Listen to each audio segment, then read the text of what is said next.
कि जो primary teachers हैं वहाँ बीएड की योग्यता को, जो बीएड धारक के जो योग्य अभ्यर्थी हैं उनकी योग्यता को समाप्त कर दिया है। लेकिन ये पूरा मामला पटना हाईकोर्ट भी पहुंचा था, जहां पर बिहार सरकार की तरफ से ये कहा गया था कि सुप्रीम कोर्ट का जो आदेश है वो राजस्थान राज्य के लिए ही केवल सीमित है। लेकिन सुप्रीम कोर्ट के इस आदेश पर पटना हाईकोर्ट ने कहा कि चूंकि सुप्रीम कोर्ट ने इस पूरे मामले में यूपीएससी के उस नोटिफिकेशन को रद्द किया है, लिहाजा बिहार राज्य में भी ये आदेश लागू होता है और इसी को कहीं ना कहीं डिसमिस किया, जिसके बाद सुप्रीम कोर्ट बिहार सरकार पहुंची है। सुप्रीम कोर्ट में बिहार सरकार का ये कहना है, जो याचिका खारिज की गई है उसमें ये कहना है कि बिहार सरकार जो बीएड पास अभ्यर्थी हैं उनको भी प्राइमरी टीचर के पद की नियुक्ति में शामिल किया जाए। तो इसी उम्मीद से फिलहाल बिहार सरकार यहाँ पर पहुंची है, लेकिन अभी सुप्रीम कोर्ट में केवल याचिका दाखिल की गई है, सुनवाई की कोई तारीख दी नहीं गई है। लेकिन ये जो पूरा मामला है उससे आने वाले दिनों में जो बिहार में एक बड़ा जो एक टीचरों की भर्ती का मामला है वो कानूनी पचड़े में फंसा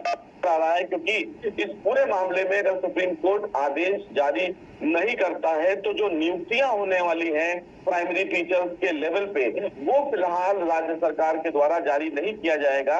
और इसीलिए लगभग जो 1,70,000 जो ज्यादा जो शिक्षक हैं उनकी नियुक्तियां का मामला अब अपने आप में फंसा हुआ नजर आ रहा है। देखना बेहद अहम होगा कि बिहार सरकार जब सुप्रीम कोर्ट में इस मामले में अपनी दलील देगी तो उस सुप्रीम कोर्ट को कितना कन्विंस कर पाती है। लेकिन मामला कहीं ना कहीं अब सुप्रीम कोर्ट पहुंच गया है।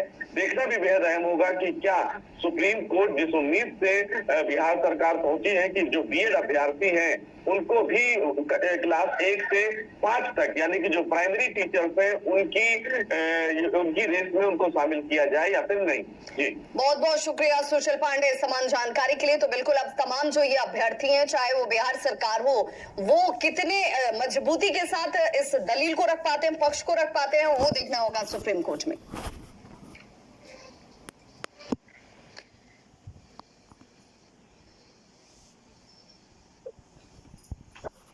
नमस्कार, स्वागत है आपका न्यूज 18 बिहार झारखंड के डिजिटल लाइव में। मैं हूं रजनीश कुमार। आज हम बात करेंगे के पाठक क्यों गए दिल्ली और क्यों गए सुप्रीम कोर्ट। तो धीरे धीरे खबर सबके सामने आने लगी है। हालांकि खबर को लेकर असमंजस की भी स्थिति बन गई है, क्योंकि पहले ये रूमर उड़ा के पाठक ने बिहार सरकार के खिलाफ एसएलपी दायर कर दिया है, यानी जो नियोजित शिक्षक हैं उन्हें झटका लग सकता है। लेकिन बिल्कुल मिथ्या खबर थी, बिल्कुल गलत और भ्रामक खबर थी। हम बार बार कह रहे थे कि आप धैर्य रखें, नियोजित शिक्षकों से जुड़ा हुआ कोई मुद्दा नहीं। और एसएलपी दायर हुआ है, के पाठक सुप्रीम कोर्ट गए हैं, लेकिन मुद्दा बिहार में जो चल रही है शिक्षक बहाली उससे जुड़ा है, डीएलएड और बीएड से जुड़ा हुआ मुद्दा है। क्योंकि इससे पहले सभी को मालूम है कि सुप्रीम कोर्ट ने बिहार में शिक्षक बहाली प्रक्रिया से पहले ही एक आदेश जारी कर दिया था, यानी प्रक्रिया जब शुरू हो गई तो उस बीच आदेश जारी कर दिया था कि जो डीएलएड अभ्यर्थी हैं वही जो है 1 to 5 के लिए योग्य है, जबकि जो बीएड वाले हैं वो प्राइमरी यानी 1 to 5 के लिए योग्य नहीं है। ये जो आदेश जारी हुआ था ये राजस्थान के मामले को लेकर जारी हुआ था। हालांकि पूरे देश भर में ये चर्चा शुरू हो गई थी कि अब ये आदेश जो है सुप्रीम कोर्ट का है, ऐसे में देश के सभी राज्यों के लिए आदेश जारी लागू होगा। और इस बीच बिहार में शिक्षक बहाली प्रक्रिया चल रही थी। बिहार में शिक्षक बहाली प्रक्रिया में जो बीएड अभ्यर्थी हैं असमंजस के बीच परीक्षा भी दे दिए। आयोग ने परीक्षा देने से नहीं रोका। उनकी संख्या 3,90,000 अभ्यर्थियों की है जिन्होंने बीएड होते हुए भी बीपीएससी शिक्षक बहाली में प्राइमरी के लिए एग्जाम दिया था, जबकि डीएलएड वाले भी जो है 1 to 5 वाले लगभग 3,70,000 की संख्या है, उन्होंने भी एग्जाम दिया था। लेकिन एग्जाम के ठीक बाद रिजल्ट पर रोक लगा दी गई। हालांकि इसको लेकर बीपीएससी ने कोई पत्र नोटिस जारी नहीं किया, बावजूद ये समझ में आ गया लोगों को कि सिर्फ और सिर्फ डीएलएड का ही मेरिट तैयार होगा उसी के आधार पर, और रिजल्ट जो है अक्टूबर माह में जारी होगा। इस बीच जो शिक्षक संघ है उसने हाईकोर्ट में जो है एक रिट याचिका दायर कर दी, जिसके बाद पूरा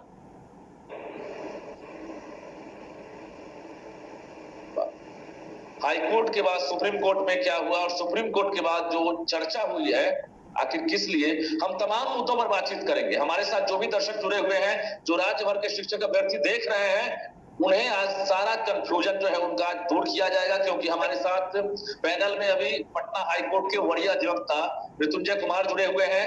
इसके साथ साथ शिक्षक नेता आनंद कौशल सिंह जुड़े हुए हैं और शिक्षक नेता अश्विनी पांडे भी जुड़े हुए हैं। सभी लोगों का न्यूज 18 के डिजिटल लाइव में बहुत बहुत स्वागत है। और सबसे पहले हम बात करेंगे, हमारे साथ मृत्युंजय कुमार जो हाईकोर्ट के वरीय अधिवक्ता है, उन्हीं से बात करेंगे। जरा ये बताइए वकील साहब कि अब जो के पाठक सुप्रीम कोर्ट गए हैं, पॉइंट टू पॉइंट समझा दीजिए कि आखिर अभ्यर्थियों को इसमें चिंता करनी है कि नहीं, कौन से अभ्यर्थियों के लिए राहत की बात है, या पूरी जो चर्चा चल रही है कि बिहार में शिक्षक बहाली प्रक्रिया ही रुक जाएगी। ये पॉइंट टू पॉइंट आप समझा दीजिए।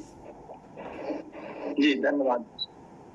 जो एसएलपी दायर करने की बात सामने आ रही है, वो माननीय पटना उच्च न्यायालय में रिट याचिका दायर की गई थी, जिसका नंबर है CWJC नंबर 9256 ऑफ 2023।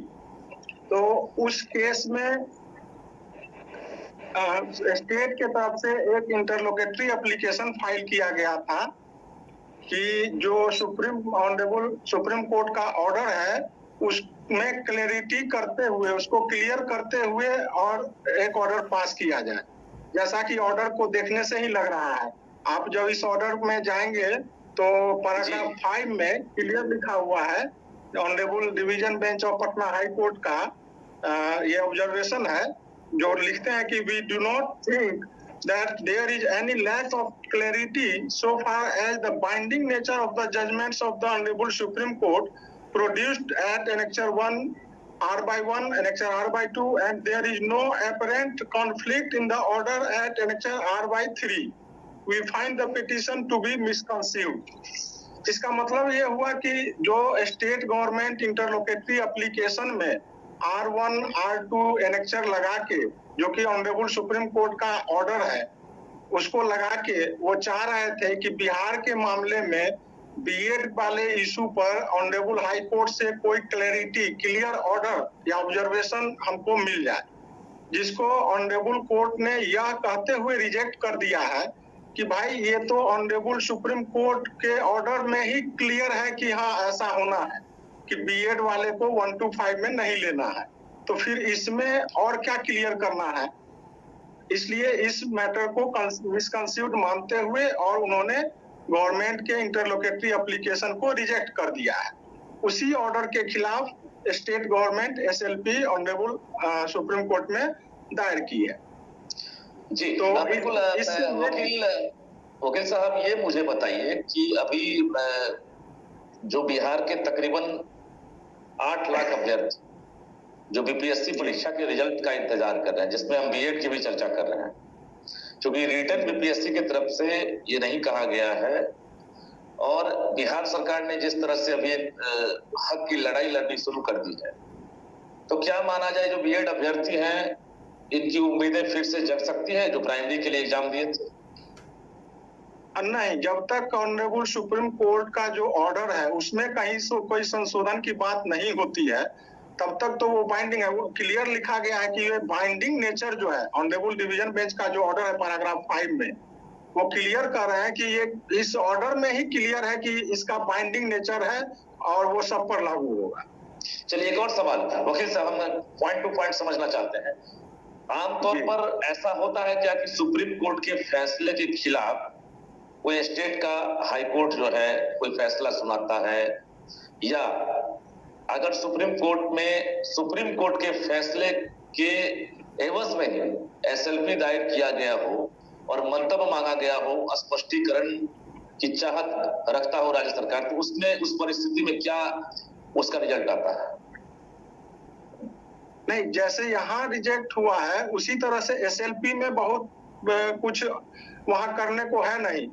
वहां भी यही होगा कि जब ऑलरेडी ऑर्डर है पहले से, तो फिर आप इसमें अलग से ऑर्डर क्या चाह रहे हैं? अलग से कुछ ऑर्डर होने की बात है नहीं। अब जो यहाँ रिट फाइल है, अगर उसमें ऑनरेबल हाई कोर्ट के द्वारा कोई कंट्राडिक्टरी ऑर्डर आती है, अगर ऑनरेबल सुप्रीम कोर्ट का जो ऑर्डर है उससे इतर कोई कॉन्फ्लिक्ट आता है, कोई फैक्ट सामने आता है और उसके आधार पर अगर ऑनरेबल हाई कोर्ट का कोई ऐसा जजमेंट आता है। चलिए हम वकील साहब से हम फिर बातचीत करेंगे, लेकिन हमारे साथ आनंद कौशल सिंह भी जुड़े हुए हैं, अश्विनी पांडे भी जुड़े हुए हैं। अश्विनी जी, अब मुझे ये बताइए कि आप लोग भी बिहार के नियोजित टीचर हैं, और एक तो पहले र्यूमर उड़ा कि अब राज्यकर्मी का जो दर्जा मिलने वाला है वो तो अब मिलने से गया, क्योंकि अब सरकार के खिलाफ ही के पाठक एसएलपी दायर कर दिए। तो तकरीबन आधे घंटे से 45 मिनट तक वहां वो की स्थिति बनी रही। हमारे पास भी लगातार फोन कॉल्स आते रहे, लेकिन इस बीच हमने जानकारियां भी दे दी कि आप लोग धैर्य बना कर रखें, ऐसा नहीं है। अब मुझे ये बताइए कि अब जो 1 to 5 के लिए जो कार्यरत टीचर हैं, उन्हें कितनी उम्मीदें जगी, उनकी कितनी उम्मीदें हैं इस एसएलपी से? सबसे बड़ी बात यह है कि नियोजित शिक्षकों के साथ सबसे बड़ा समस्या ये है कि वो खुद के अपने दुश्मन हैं। शुरू से हम लोग देखते आए हैं, इससे पहले कि इंडेक्स 3 का मामला था, जब हम लोग ट्रेंड होके आए थे, वेतन निर्धारण हो रहा था, तो ऐसे ही सारे जिलों में अच्छे से निर्धारण हो गया था। कुछ एक जिलों में मामला फंसा था, आनंद कौशल भाई भी, आप इनसे भी इसका क्लियरिफिकेशन ले लीजिएगा। बचकानी हरकत करके खुदे कोर्ट में चले गए। जब सरकार से संवाद चल रहा हो, पॉजिटिव नेगोशिएशन चल रहा हो, चीजें सब पॉजिटिव हो रही हो, तो कोर्ट में खुदी थोड़ा कम करना चाहिए, एक चीज। दूसरी बात, जो आपने बीएड से सवाल पूछा, वो देखिए, ये बिहार सरकार तय करने वाली कोई बॉडी नहीं है। एनसीटीई तय करती है, एनसीटीई के खिलाफ फैसला हुआ है, एनसीटीई ने अपने फैसले को वापस ले लिया। अब कोई स्टेट गवर्नमेंट कुछ भी कर ले, ये सब जो है टाइम जो है कंज्यूम करने का डिले टैक्टिक्स चल रहा है। सरकार मेरे हिसाब से लेट कर रही है, और ये जो 6-7 लाख अभ्यर्थी हैं, उनके इंतजार का जो है इंतहा हो रहा है। तरीके से अश्विनी जी हम बात करेंगे, हमारे साथ आनंद कौशल सिंह भी हैं। आनंद जी, ये बताइए, राज्यकर्मी के लिए आपने भी लड़ाई लड़ी लगातार और सुप्रीम कोर्ट तक आप गए। आमतौर पर ऐसी स्थिति में सुप्रीम कोर्ट के फैसले के बाद अपीलीय अधिकार जो है, एक तरह से लोग नहीं चाहते हैं उसका इस्तेमाल होगा, क्योंकि सर्वोच्च न्यायालय है। अब यहाँ हम देख पा रहे हैं कि सुप्रीम कोर्ट ने जो फैसला दिया, हालांकि इसमें दर्शाया गया है कि क्लियर नहीं था कि बिहार के संदर्भ में ये आदेश था कि नहीं, तो इसी को लेकर जो दलील दी गई है बिहार सरकार की। अब ये सुप्रीम कोर्ट में के पाठक चले गए, दिल्ली किस लिए गए ये हम लोग चर्चा भी कल किए थे, लेकिन इस बीच अब एसएलपी की बात आ गई। अब के पाठक के एसएलपी को देखकर अपना जो आपका अनुभव है कोर्ट कचहरी का, वो क्या कह रहा है? इसका फलाफल, रिजल्ट क्या होगा, परिणाम क्या होगा? पहले तो बहुत बहुत धन्यवाद आपको, हम लोगों को अपनी बात रखने का अवसर प्रदान किए। देखिए, सबसे पहले तो हम स्पष्ट कर देना चाहते हैं, मृत्युंजय जी वकील साहब ऑडियो म्यूट कर दीजिए, म्यूट कर दीजिए। जी बताइए। जो अफवाह आज फैला था कि सरकार की तरफ से पाठक जी दिल्ली गए हैं और राज्यकर्मी को लेके ऐसे एसएलपी, ये बिल्कुल बेबुनियाद आपने जो चलाया खबर, उस पर मुहर लगी कि कोई संशय की स्थिति नहीं है, राज्यकर्मी को लेके कोई मामला ही नहीं। कुछ लोग इसको भ्रम की स्थिति पैदा की थे। न्यूज 18 को इसलिए भी हम धन्यवाद देते हैं कि कहीं भी कोई ऐसा अफवाह है तो उसको न्यूज 18 प्रमुखता से सामने ला करके और उसका खंडन कर देता है, तो सब अफवाह समाप्त है। अब बात रही जो बीएड योग्यताधारी लोग हैं, अभ्यर्थी हैं, उनके बहाली का 1 to 5 में, तो माननीय सुप्रीम कोर्ट का जो जजमेंट आया है, तो उस जजमेंट के आधार राजस्थान से संबंधित है। अब बिहार सरकार को यहाँ पे तो बहाली में कोई विलंब करना नहीं है। बिहार सरकार किसी भी परिस्थिति में बहाली में कोई विलंब करने नहीं जा रही है। डीएलएड योग्यताधारी जो शिक्षक हैं, उनकी बहाली 1 to 5 में होनी है, और वो तो सरकार पहले से स्पष्ट कर दी है कि हम उनका रिजल्ट भी देंगे समय पे, उनकी बहाली भी करेंगे।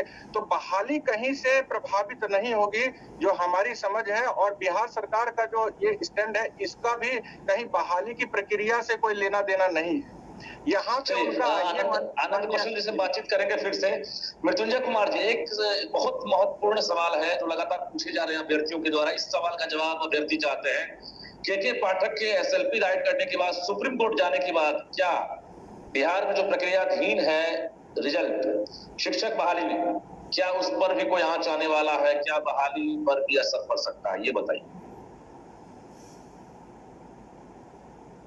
ऑडियो अनम्यूट हो जाइए जी।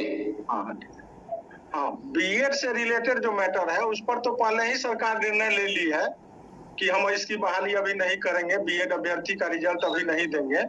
बाकी डीएलएड में हमको नहीं लगता है कि विलंब होना चाहिए, वो उसकी प्रक्रिया जो जैसे है वो चलनी चाहिए।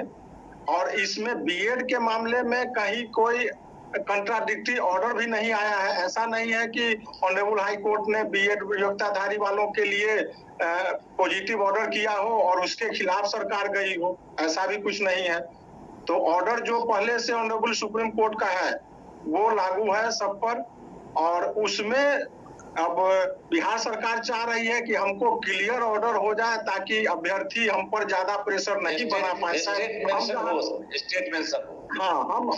हम जहां तक समझ रहे हैं कि बस इसी पर्पस के कारण बिहार सरकार ऑनरेबल सुप्रीम कोर्ट का दरवाजा खटखटाई है कि भाई हमारे लिए जब स्पेशल ऑर्डर हो जाएगा तो हमको एक ये होगा कि करने के लिए हो जाएगा अभ्यर्थियों को कि भाई ऑनरेबल सुप्रीम कोर्ट का या ऑनरेबल हाई कोर्ट का ऑर्डर है, इसमें हम क्या कर सकते हैं। जी चलिए सब बातचीत करेंगे, लेकिन हम बता दें आपको हमारे साथ शिक्षक नेता आनंद कौशल है, अश्विनी पांडे हैं और पटना हाईकोर्ट के वरीय अधिवक्ता मृत्युंजय कुमार, तीनों लोग जुड़े हुए हैं। देखिए, जहां तक मृत्युंजय जी ने अभी क्लियर किया है